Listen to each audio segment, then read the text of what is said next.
Hey there folks, I'm Mark, affiliated with Spectrum Pulse, and it's Billboard Breakdown.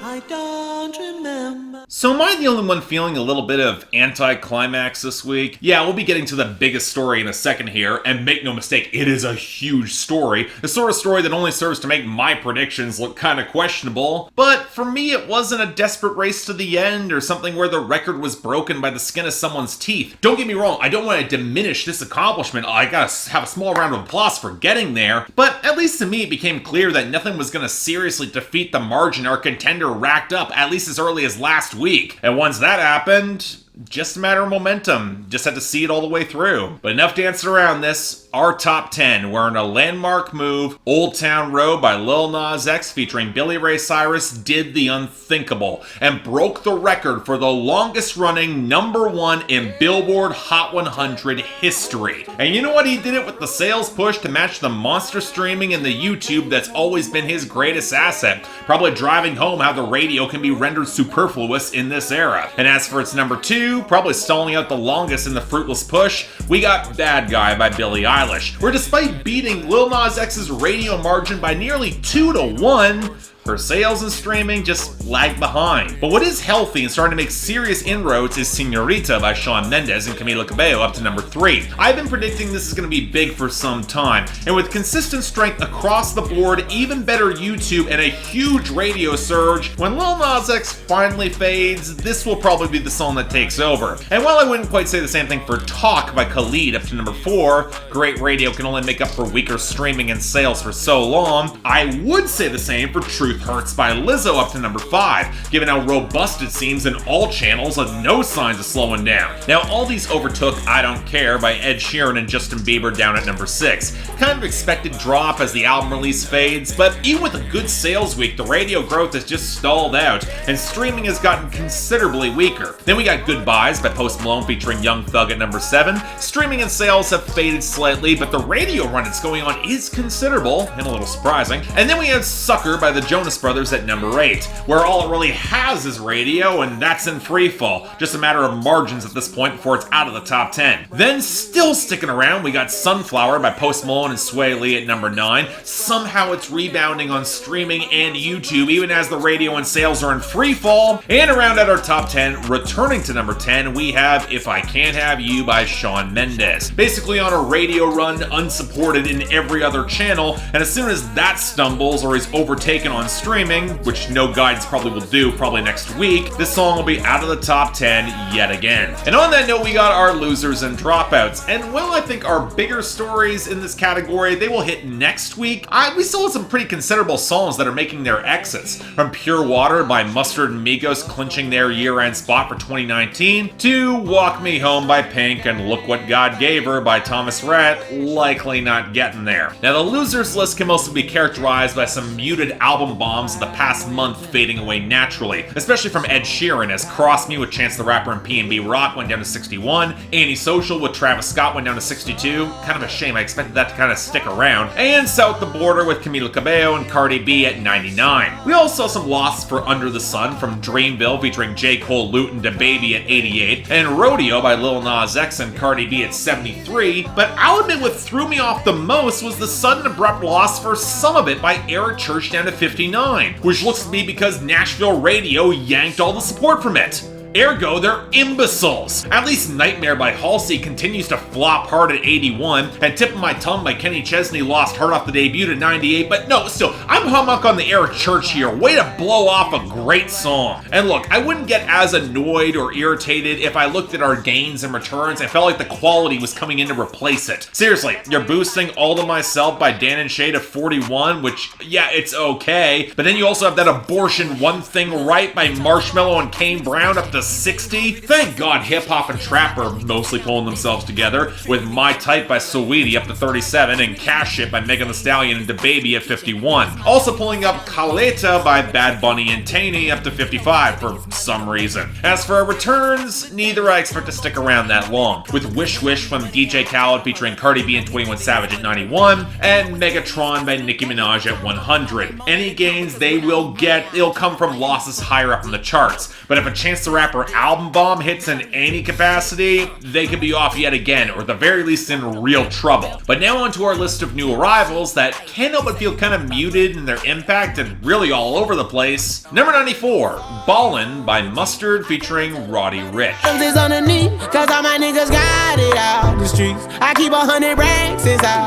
Okay, another round with Mustard, hopefully leaving that mess that was baguettes in the face in the dust. Let's try it here with a new cut from Roddy Ricch, fresh off his XXL freshman appearance. And man, this is a lot better. I'll be honest, I'm still not quite sure I like Roddy Ricch more than I do the 702 sample accented production from Mustard, and even that production honestly feels more restrained and spare in the groove than I expected from him. But you know what, Roddy Ricch has a handle on melody and lyrical cadence on his hook that definitely does a lot of heavy lifting for him. I like the hook here. But at the same time, I really do wish the content had something beyond the forgettable flexing, some okay wordplay, something to make this stand out beyond the production. Come on! But beyond that, I think I might like Pure Water a little bit more, but this is still good stuff. I'll take it. Number 90, Mood for Eve by Beyoncé, Jay-Z, and Childish Gambino featuring Oumou Sangare. Promise this my move forever, ever. Just dancing on the bezel. It's kind of feeling unforgettable. So this is one of two songs we got from Beyoncé and company from her Lion King adjacent soundtrack, and I'll admit getting both Jay-Z and Childish Gambino here, it's a pretty credible way to win me over. Sadly, we're getting them on what might be an Afro-tinged spiritual follow-up to the forgettable hedonism of Everything Is Love, that seemed to forget a melody for more grainy percussion at the very front of the mix, and one of the most underwhelming guitar-driven drops that I've heard in some time. Seriously, for a celebratory vibe leading into Childish Gambino, killing any sense of momentum for his willowy bridge utterly neuters any sense of mood. And you know what, I'll say it, while I get the aspirational vibe that Beyoncé and Jay-Z are trying to put forward, it might click better for a different audience. Am I the only one who would like them to push something that soars instead of this flat, complacent bragging about money and jewelry, especially when paired with a club vibe where neither sound all that interested and that you're not gonna get in the club anyway? So yeah, I know, I guess I see the appeal, but this is a misfire on multiple levels. Not good. Number 82, Hate Me by Ellie Goulding and Juice WRLD. Tell me how you hate me, erase me, race me, wish you never dated me. Alright, honest question. Who wants this? Who outside of desperate label handlers thought this pairing made sense or was a good idea for artists who not only operate in very different lanes, but would also probably need very different support and promotion to push a new hit? And make no mistake, I think that both Ellie Goulding and Juice WRLD might be in dicey circumstances here. Close to Me, it moved well, but the other singles haven't, and Death Race for Love was a 22-car pileup, but this combination, not the way to do it. Now, to give them the slightest bit of credit, having Juice WRLD play the dude in the song, that makes kind of sense for balancing out the melodrama in the same way it did for Without Me with Halsey on that remix. But Ellie Goulding's husky tones, they do not have anything close to the rawness to sell genuine venom at an X, and you can really tell that Juice WRLD kind of phoned this in too. More alarming and utterly inexcusable, the production kind of sucks. Terrible vocal mixing where Ellie Goulding's vocals will clip the front of the mix, the guitar's swamped out in reverb against the cheap, gutless trap groove, and lyrics they feel painfully underweight to back it all up. No, I'm sorry, this sounds like a cheap reach for everyone involved. It's not quite terrible, but I'm not remotely impressed either. Next, number 76, Brown Skin Girl by Beyoncé, St. John, and Wizkid featuring Blue Ivy Carter. I never tried you for anybody else. Okay, let's get this out of the way first. It's a weird comparison for Brown Skin Girl to compare dark-skinned women to pearls. Even if you're leaning on the whole flawless metaphor, it's a forced parallel at best. But am I the only one who finds it a real missed opportunity for Beyoncé to only feature her daughter as the only other brown-skinned girl in the song, instead getting Wizkid and St. John for the verses and hook? I mean, you would think for this sort of song, trying to elevate dark-skinned black women, it would be obvious to actually, bring some on the song beyond Beyoncé, but that's also because the framing of the song feels off too, as Wizkid focuses his verse on making this brown-skinned girl fall in love with him, using the hook as something in order to affirm that connection, not elevate them the way that Beyoncé's plainly trying to do. So feels a little disingenuous. But honestly, Beyonce's warmth and her gentle undercurrent to piano, it's the only reason I even kinda like the song, which had some noble intentions, but winds up feeling weirdly diffuse. It's not a bad song, but I get the feeling this should be much better. Number 69, The Archer by Taylor Swift. Been the prey. Who could ever leave me, darling?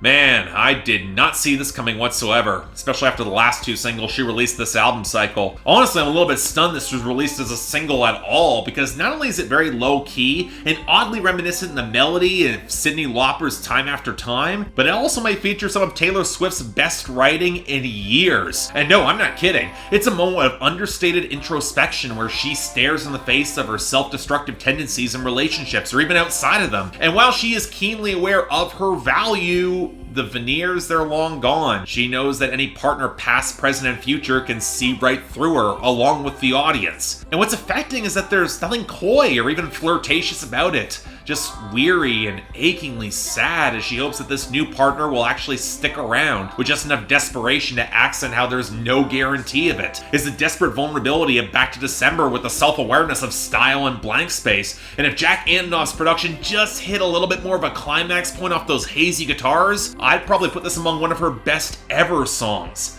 As it is, yeah, absolutely terrific, and it might be the first real sign that Lover could actually work, especially if we get more songs like this. So yeah, check this out, folks. God damn it, Taylor. You got to me. Number 52. Next, number 42, Baby by Lil Baby and DaBaby.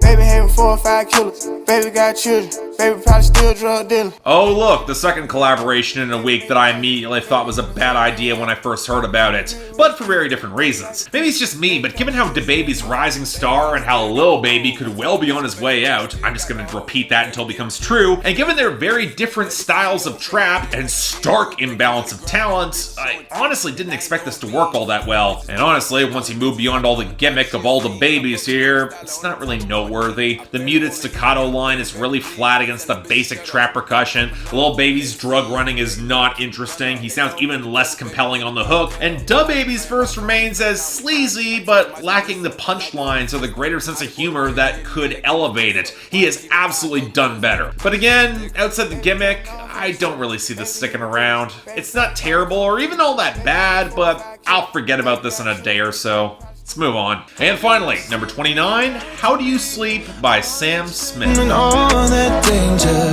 I'm hoping that my love will keep you up tonight, baby. You know, I got to thinking a few days ago how much Sam Smith has really turned his career around since his debut 5 years ago, embracing more open sensuality and tighter grooves, working to make more interesting and emotive music with some smart collaborations, to the point where I was actually open to having Promise as his real lead-off single for his third album. And you know, I could have seen where this could have worked. The groove is more developed off the trap progression, and the hook has promise and the give and take frustration where Sam Smith, he seems to be looking for every excuse to move on in this distrustful relationship, or he's even exasperated that he's acting crazy here. But you know what? The sex is just that good. There is some tension there that works. Hell, all this could have worked, but man, the instrumentation lets him down here, particularly in his choice of synth tones. That glassy, rinky-dink tone does not match the pulsating low end, and especially that yelping drop that sounds imported from a Chainsmokers parody. A damn shame, given how the hook had some real promise, but yeah, not sure it's a great lead-off single. Kind of reminiscent of Talk by Khalid and how it just doesn't quite work for me. That's all. But that was our week. And I'll admit there are a couple surprises here. For one, Hate Me by Ellie Goulding and Juice WRLD is only getting the dishonourable mention, with China by Annual AA, Daddy Yankee, Karol G, Ozuna, and J Balvin easily getting the worst. Such an obnoxious waste of a really good sample. Now for the best, yeah, The Archer by Taylor Swift will run away with the top spot. I'll admit that surprised me before I'd heard the song, with Ballin by Mustard and Roddy Ricch comfortably getting that honorable mention. And next week, well, I'm not sure he's got enough for the full impact of an album bomb. It'll be fascinating to see where Chance the Rapper manages to hit on the Hot 100. But until then, I'm Mark, you're watching Billboard Breakdown, affiliated with Spectrum Pulse. And I'll see you next time.